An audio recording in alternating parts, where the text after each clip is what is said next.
Welcome back to the Nice Fine Wholesale YouTube channel. Today we got a very special treat for you guys because we brought in two experts on the subject of accounting and bookkeeping. Right, boys? Welcome, Equivion, David and John. Welcome to the Nice Fine Wholesale studio and the podcast. I'm very excited for this podcast because accounting is true and dear to my heart, right? Me and John worked at the same firm together before, so it makes sense why he's here, right? But yes, accounting, bookkeeping, that's what your specialty is, right, guys? Tell us a little bit about yourselves and what is your business? Yeah, so I'm David. Me and John both run Equivion here in Chicago. We focus on e-commerce sellers. We help with tax, we help with accounting, we help with sales tax, we help with inventory, we help with payroll, anything under the sun when it comes in terms of accounting. My background, I come from public accounting. I worked at Deloitte for a number of years working in the state level tax. Loved what I did there, learned a lot of good knowledge about tax and multi-state tax. So what I decided to do is partner up with John and bring this experience that we have from Deloitte and bring it to these small businesses. We can make a big difference with tax and accounting for them. So it's very important that we bring the right expertise for these little businesses so they can continue to scale, they can continue to prosper, continue to move on. Definitely makes sense. John? Yeah, thanks for having us on the podcast. And yeah, David covered it pretty well. Yeah, we're CPAs. I worked with Damien here. I did general tax, so I worked in a lot of different industries. But one that I specifically really liked was manufacturing and distribution, and that taught me a lot of multi-state stuff as well. Mostly doing tax, but I always wanted to learn the bookkeeping side, learn the kind of small stuff, the sales tax, the stuff that small business owners kind of face as challenges. And so that's when, we decided to go and start Equivion. So yeah, here we are. Here we are talking about the importance of accounting and bookkeeping for any small business, right? I wanted to bring you guys on here today because on our channel and what we do here in Nice Fine is we work with a ton of small businesses, right? A lot of these sellers and resellers are working out of their garages or working out of storage units or small 1,000 square foot spaces, or their stores, right? They're small discount stores that liquidate product through their retail fronts, right? And I run into this a lot where they do not have accurate record keeping, they do not have accurate accounting, they do not have numbers. They don't know their numbers, right? A lot of people think they do, but they really don't, because when you hire somebody that's an expert that gets into those books, and the truth comes out, starts poking holes, and now it turns out, whoa, we actually didn't make 100,000 last year. We made 20, right? Yep. So that's why I kind of wanted to bring you guys on today. Tell us why it's so important to poke holes. Tell us why basic record and bookkeeping is important for people at a small level, right? It's not only for Fortune 500 companies, it's also very important for small resellers. Yeah, definitely. The biggest thing is just having that foundation of accounting and bookkeeping, and that's not only to just track your performance, see how your business is doing, but also all the other fun stuff I like to call the tax planning, the forecasting. How much are we growing at? What can we expect to grow further at? How to mitigate those taxes? Anything else I'm missing? No, you're covering it. Anybody can benefit from accounting and tax planning, right? And it doesn't matter how small you are or how big you are. We have clients that are just starting out. They're selling soap bars from their garage, right? Yeah. And we can go in there and we can tell them what their cost per unit is, how much inventory they have, when do they need a reorder, right? We can keep their accounting in check so they know what's going on with their business. And on the other side, we do have businesses that we work with that are grossing 10 million plus a year in sales, right? So it's important to keep track for them, their inventory, because any little penny in costs will make a huge difference on their bottom line, right? Definitely. So if we can go in and help and keep accurate financial statements, we can help you make bigger decisions. We can help you tax plan, right? At the end of the year, once the tax year is over, you know exactly how much you're paying in tax, how you did that year, and how to go forward and work to hit your goals for the next year. Yeah, definitely. I mean, so let's just clear it up for the audience. We're talking about monthly and timely bookkeeping here, right? Because obviously, if you're inside a business, if you're a business owner, you're probably should be filing taxes once a year, right? The goal, that's the goal, right? So, that's important, and I feel like everybody does that, right? Like, they know that April 15th or 13th or March, they have to file their taxes. But I feel like that's when they actually start doing their bookkeeping, right? Yeah. correct me if I'm wrong, but have you guys kind of ran into that? Definitely. Yeah, there's a lot of times where, people come to us and they need a whole year's worth of bookkeeping done. And, we start catching stuff that went on that, could have been avoided if they just, kind of did even quarterly sometimes. We pitch the monthly bookkeeping first, but, if it's too costly for somebody, we say, hey, what about quarterly? Would that work better for you guys? And, at least having that quarterly check and just making sure that things are going well, things are on track. What they have in their head is actually what's happening. You know what I mean? No, definitely. So. And I kind of want to stem off that because you said something like it's too costly for somebody, right? Sure. Yeah. That's what I feel like is like, that's kind of what people run into, right? Like you're just starting out. Mm-hmm. You have a very limited budget to begin with. For sure. Yeah. And now a CPA is not cheap. You guys went to a lot of schooling, a lot of exams, a lot of things. Yeah. You deserve to get paid, right? Yeah. So why is it worth it to pay that money for that monthly or quarterly bookkeeping and up-to-date bookkeeping, let's call it? There's a couple of reasons why, right?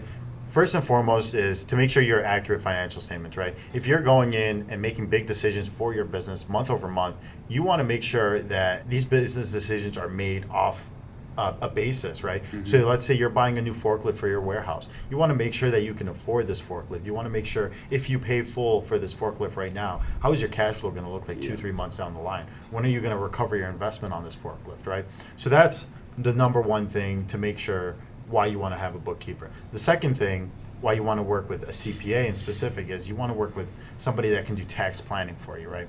Tax prep, what you do in, come April, come March of the following year, it's too late to do anything, right? So you want to start to like mitigate the tax liability. Exactly. Okay. Yeah. So what we do is we go in at the beginning of the year, and let's say for 2023, we want to look at your tax estimates, make sure you're paying the least amount as legally possible in taxes at the end of the year, right? Mm-hmm. This all comes at the beginning of the year that you're currently working in, right? Tax planning is done before you start filing the return, and before the year is even over, right? So we can go in January, February, and all the way throughout the whole year, start looking at accountable plans, right? Augusta rule, where we can take depreciation. How do we want to recognize inventory throughout the year, right? These are all things that will impact your tax return, your tax liability come March of the following year, right? So you want to make sure you're proactively working with somebody throughout the year to see what your tax is going to be and how you can lower it, right? Those are the kind of the two most important reasons why you want to work with a CPA or a bookkeeper on an ongoing basis. Yeah. So what is the difference between a CPA and a bookkeeper? And what is the difference between like tax planning, I guess tax accounting, and actual monthly bookkeeping?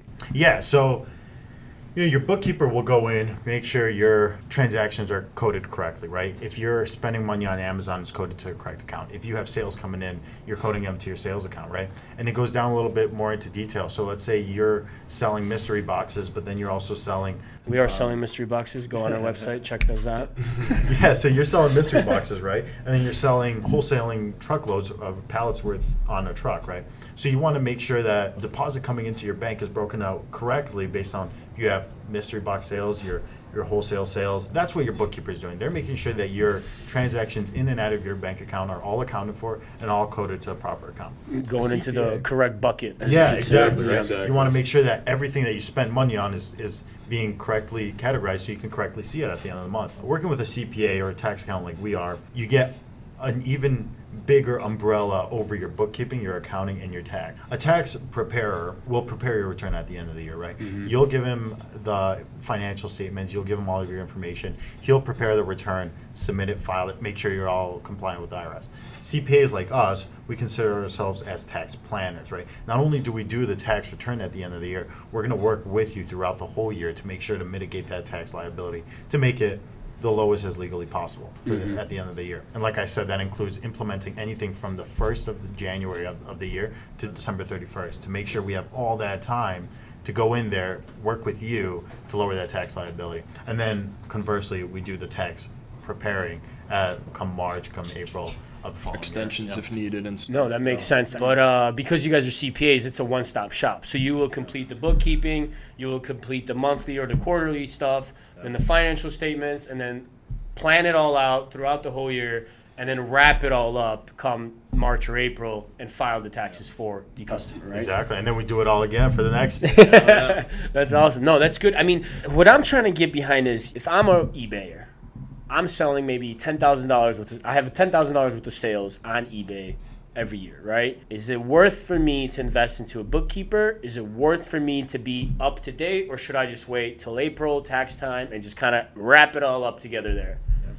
$10,000 a year, that's pretty low. If you're working with an accountant at that point, then it would make sense to just do like an annual thing, probably, right before you're doing your taxes. What if I'm doing 10,000 but I want to do 100,000 and I want to scale?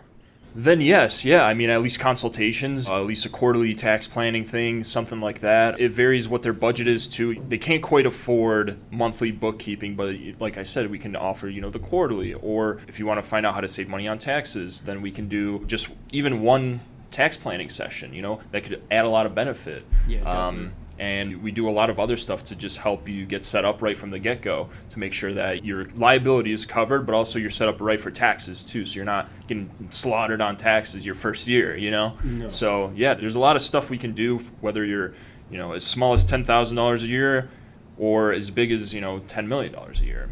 No, that makes sense. I mean, yeah, and I'm all for it. One thing I'll say is your investment in a good quality CPA will always return. Well, you'll always have a return on your investment, right? Yes. There's a lot we can do. It's not only make sure you have peace of mind, right?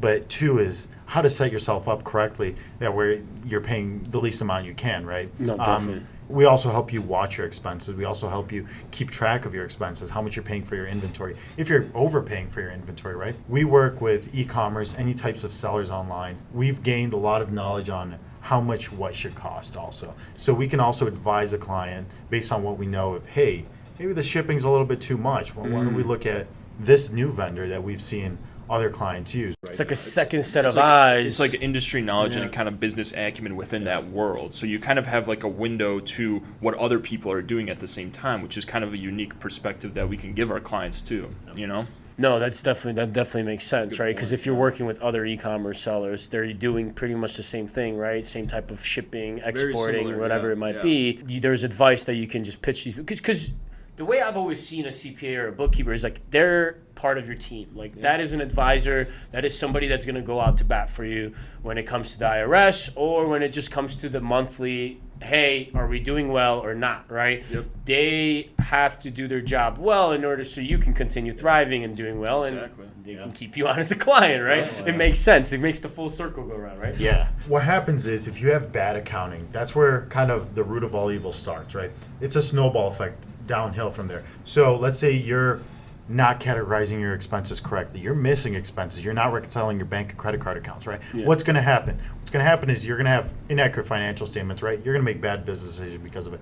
But all right, let's put that to the side. At the end of the year, once you hand over your financial statements to a tax preparer or whoever's doing your taxes, he's going to take that information. If it's unreliable, he's going to plug it in onto a return. And because of that, you might overpay or you might underpay in taxes, right? You can get in trouble. Or you could have just paid the IRS too much money. No, that makes sense. That was my next question. I'm like, what are some consequences of like inaccurate bookkeeping, right? Yeah. So that's a good point. So you're saying is that if you're doing it wrong on the month-to-month basis, because maybe you're too cheap to shell out on an advisor, and you just want to kind of keep it in-house and do it yourself, you might be missing stuff month to month, and then you get screwed over even more. Yeah, it snowballs. Yeah. It snowballs. For example, let's say sales tax even, if you miss some sales tax filings, you're like, oh, I'm too busy to like worry about this stuff right now, and you don't want to pay an accountant to do it. I mean, things can snowball and you can end up paying a lot more just in fees and interest, and it's not worth it. And that's a killer for your business. That's resources that you could have allocated elsewhere to make more money for your business, more money for yourself and your family, right? Yeah. So I mean, that's just one example, but there's plenty. There's plenty. I mean, we run into this all the time. Another example I'll give is one of our clients was selling in Australia, right? And the payouts from those Australian sales was going into an account, a holding account, and then eventually deposited back into their Bank of America account, right? And for 3-4 months, they didn't notice that these deposits from their clearing account weren't hitting their Bank of America account. They were going business as usual, going month to month, going forward, right? You must have been doing very well if they don't miss any cash. All of a sudden, so we picked them up. I did a big book review from the start of the year till the...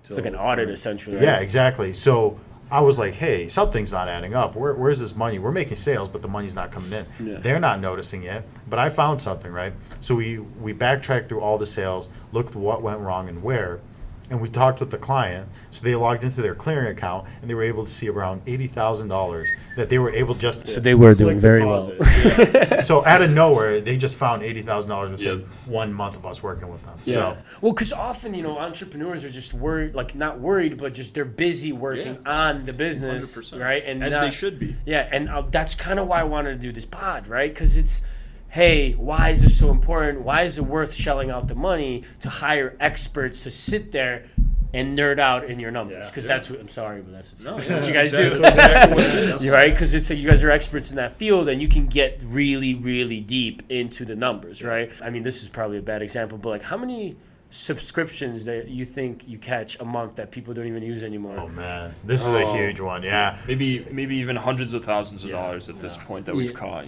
Just like stuff like reoccurring payments that on they a credit just card that they never didn't realize, interest being paid on a credit card needlessly, stuff like that. It's just we catch a lot of stuff. yeah. I have a client that sells a course apart from his online shop, and as a test, when he started off his course, he wanted to see how the payment processor worked, right? So he signed up for himself as a subscription, and it's been a year and a half. He's just been paying himself, charging himself, paying himself. Yeah. And people are forgetting about subscriptions anywhere they turn, right? We have exercises that we go through with our clients to see what are they using, what can we get rid of. If you get rid of these things, you're ultimately increasing your bottom line, right? That's more money in your pocket. So we have exercises to make sure that all the resources our clients are subscribed to are in fact being used month over month. Mm-hmm. Definitely. I mean, plus it gives you the insight of what tools one client's using, like, and then you can make that suggestion to the next guy, like, hey, try this, try that, right? Exactly, I saw this being utilized very well. Maybe it can work for you as well. No, that's interesting. It's the accounting to me, like, has always had a very interesting insight. That's kind of why I went after it in college. But like, I just love the idea of like learning the behind the scenes, right? Because the numbers control everything. So The numbers tell a story, really. It's like the skeleton of the business, and you can know a lot about a business just by looking at financial reports and diving deep into it, right? Definitely. Yeah. So horror stories. I want to hear some horror stories. Like, what is like the biggest WTF moment that you came across on your CPA journey? Like, what did you catch that was so game changing for somebody that they just cried? We had one client that totally didn't know what sales tax even was. And they come after sales tax. It's do. harder to get audited by the IRS. Very easy to get audited by your Department of Revenue, by the state-wise, right? And what they do is they work with the IRS to levy your bank accounts, right? The IRS has your bank accounts. They know exactly what accounts you're using. So if you miss sales tax, they will withhold your returns. They will levy your bank account. Sales tax is no joke. But what this client did was, they started a business. It took off. It was doing great. All of a sudden, they had a lot of sales tax nexus across all the states, and they had no clue what sales tax even was. They had a bookkeeper. That's all they had, right? And this bookkeeper was making sure transactions are coded to the correct accounts and kind of moving forward, going month over month. But nobody was checking the sales tax. They hired us to be their CPA, so we take care of everything: bookkeeping, payroll tax, sales tax, and inventory, right? So the first thing I did was I was like, hey, let's go take a look at your sales tax. And all of a sudden, they have a laundry list of states that they need to be signed up and collected in. So what we did, we immediately started collecting sales tax in all those states and started going forward with month over month. So in a situation like that, do you have to go retroact? Like, you have to go back? Yes. Yeah. So This is kind of the killer. What happens is the time that you hit Nexus with any state, right? Let's say you What hit is Nexus for those of us that So don't know? Nexus is a connection between the state and your business, right? So let's say in Illinois, if you have over $100,000 of sales or over 200 transactions in the state, doesn't matter where you're located in the U.S., you have Nexus with Illinois. You have to start collecting and remitting sales tax in Illinois based on the frequency they assign to you. Sure. So even if I'm not from Illinois, I don't have a building, I don't have a presence, but I'm doing business in Illinois, like I'm sending pallets, let's say, right? Yeah. So if I do more than 200 into Illinois, that's when Nexus gets created, Yeah. and that's when I start having to start collecting and paying sales tax. And this is if you're an out-of-state seller. If you're an in-state seller, let's say Nice Fine's located in Illinois, Which it is. yeah, you automatically have physical nexus in this state. So this $100,000 or 200 transactions in the state rule just completely does not apply. You have physical nexus. You have to start collecting and remitting from day one of your business. So that's very important. Now, what happens if you completely don't know sales tax exists, right? There's a lot of people that don't know what it is, how to do it, where to sign up. You're liable for it, basically, is a short answer. So let's say you hit nexus with Illinois in May, but all of a sudden, come September, you realize I should be collecting sales tax. I should be remitting on a monthly basis. Well, what's going to happen is you're now liable for all the sales tax from May until September. So it has to come out of your pocket, or you can go back to the client or the customer and try to collect sales tax. Have a very uncomfortable conversation. Oftentimes they're going to be like, what? No. Absolutely not. And You rookie. yeah, so sales tax is a slippery slope. You have to keep an eye on it. Once you're thinking about selling into a lot of different states, once you're getting big, once you're growing, it's important to have a nexus study done. That's where we come in and we take a look at all the states you're selling into, how many transactions you have. Because where you're every located. state has a different Rules. requirement. Yeah. Okay. Yeah. So Nexus is created on different terms from every state. Exactly. So we'll be able to go in and see where you have nexus. And because of that, we'll be able to tell you, hey, you should be collecting in Illinois starting in May. You should be collecting in Indiana starting in June. We'll make sure to keep track of your sales tax so you don't run into any liabilities or don't incur any liability, any penalties. The IRS isn't levying your bank accounts. The IRS isn't withholding your tax return because they will come after you. We've seen some pretty bad horror stories because of that. But we're working with our clients to make sure they are on time, filed correctly. We're not remitting, a dime over what we collected, and making sure month over month they're staying compliant. No, that makes sense. Sales tax is a tough one. Yeah. And it sucks. It Sucks because it's and the way I understand it is you collect it, then you hold this money that doesn't belong to you, but it is in your account. Yes. So cash flow management comes into play, right? Where it's like, hey, I collected 20 grand worth of sales tax, but that's not my 20 grand. I'm going to have to pay that sometimes quarterly, sometimes monthly, whatever it is, right? Yeah. No, that makes sense. Yeah, the sales tax is definitely a topic that it's hot.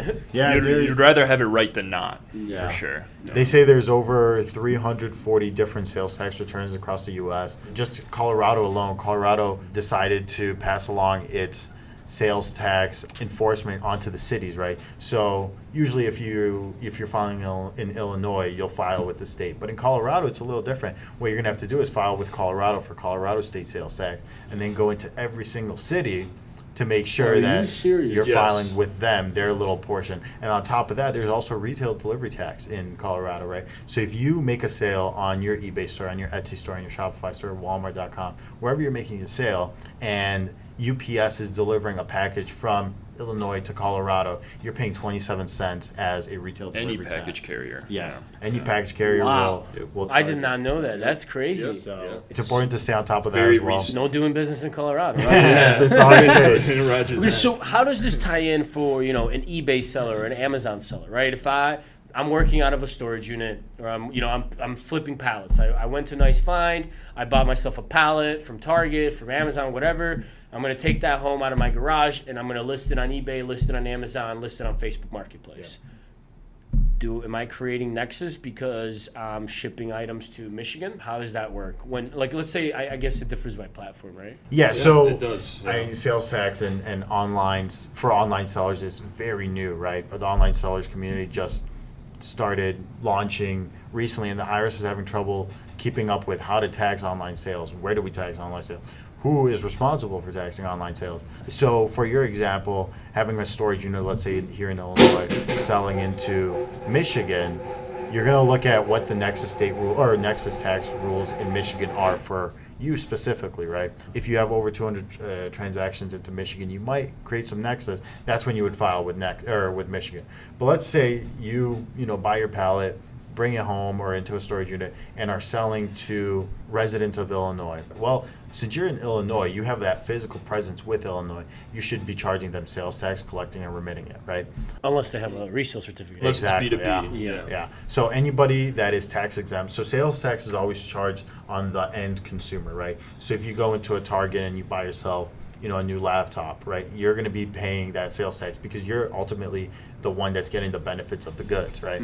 So Target, if they bought this laptop from, let's say, Dell, and they're selling it to you, they won't be paying any sales tax because they're not the end user, they're buying it to resell. So it's important to keep the resale certificates on file. So if somebody comes up to you and says, hey, I don't pay sales tax because I have a resale certificate, I'm going to sell this to somebody else down the line, make sure to get that sales certificate. No, we deal with this a lot. Yeah. And I'm glad you brought that up because we deal with this a lot. We sell a lot of pallets to a lot of random people. And if you don't have a resale certificate, we charge tax, right? Yeah, and I get this question a lot. How do I get a resale certificate? Let's keep it a state of Illinois. Sorry if you're watching nationwide, but we're going to keep it Illinois-wise, I guess, because I'm assuming every state's different probably. It's very similar, though. Yeah? Yeah.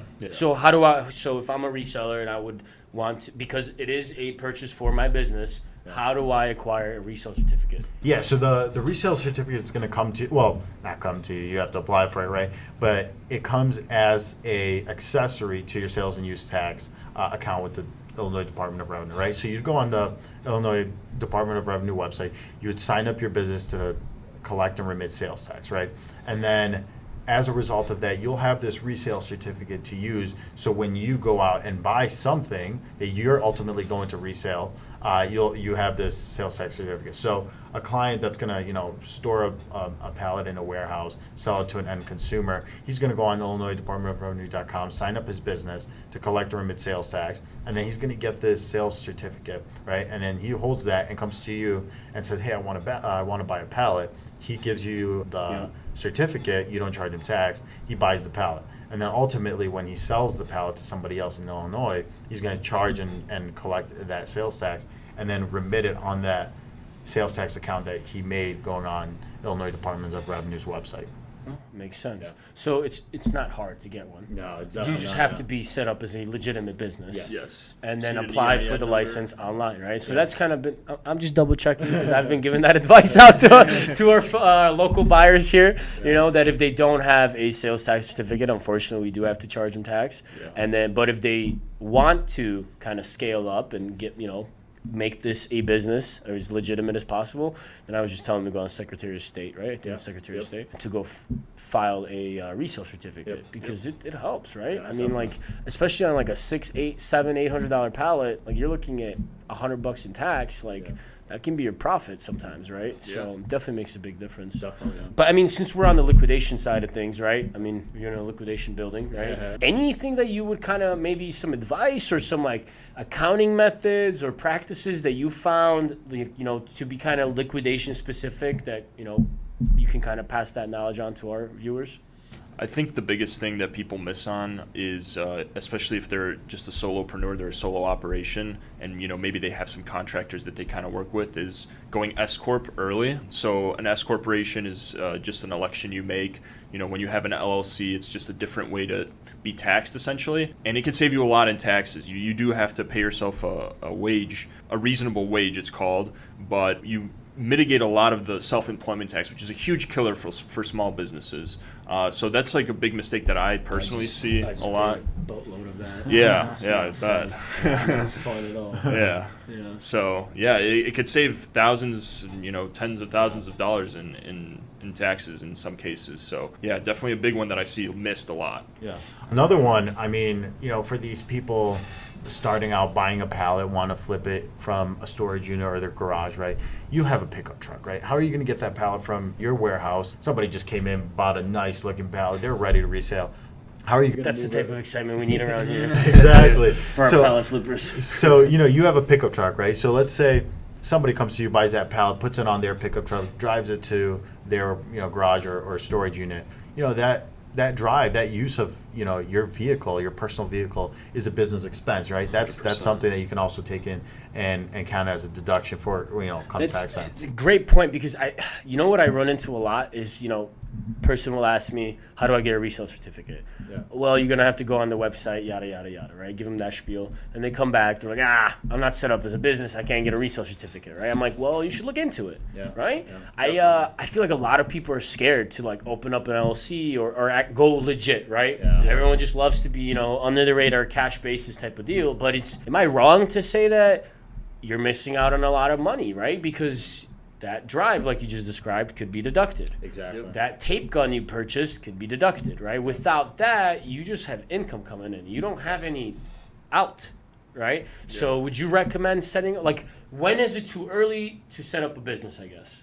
It's never too early. I mean, there's a lot of benefits that come to having a business entity. And at worst, the Illinois filing fee for starting an LLC is, I believe it's $150. Yeah. So that is the most you will pay for starting your business, right? Out of that, you get... If you do it yourself. Yeah, if you do it yourself. And is it hard to do yourself? I mean, do you guys provide this service of like opening? We do provide this service. We do it for people, and we do act as agents. And what that means really is we register for you, and any kind of notices that come for your business will come to us, and that's an opportunity for us to handle it for you. So that, because when you start an LLC in Illinois, you need to do an annual report every year, and it just kind of verifies the details of the business. If you miss that, then you have to pay a penalty, needless money, out the window. Yeah.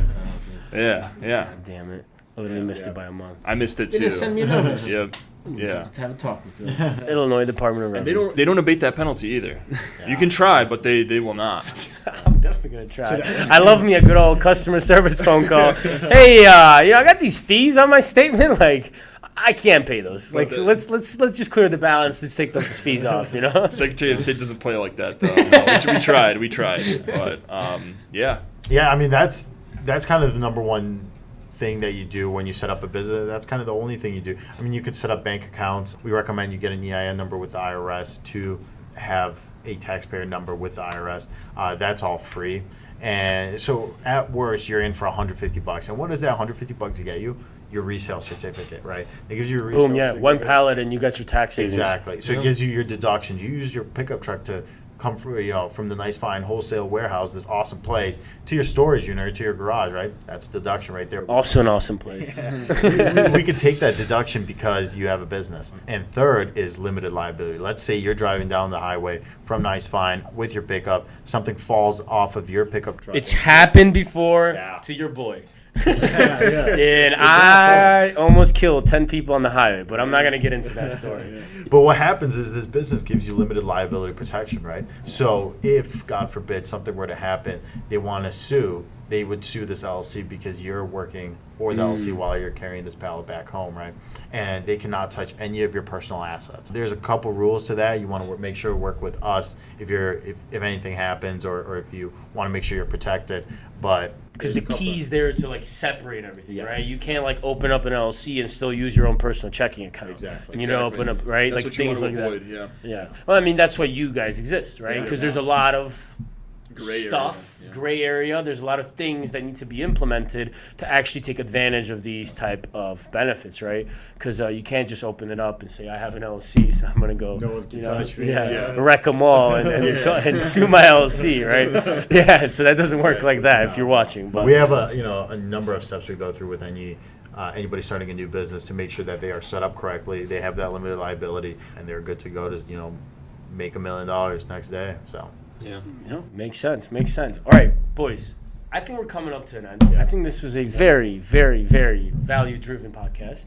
Awesome. Anything you guys want to add? Where can we find Equivion? Why should people email you and call you and talk to you? Yeah, definitely. Well, guys, my name is David. Like I said, you can find us at Equivion.com. You can even go on Google, find us, typing in Equivion. And we are here in Chicago. We might be too busy for you. Just gotta call. So we serve clients throughout all of Chicago, and we also are a virtual firm, so we can help anybody, anywhere, all the time. So yeah, reach out to us over the internet. No job's too small, no job's too big, right? Exactly. You guys are set up to handle it all. Yeah, absolutely. Nice, awesome. Yeah.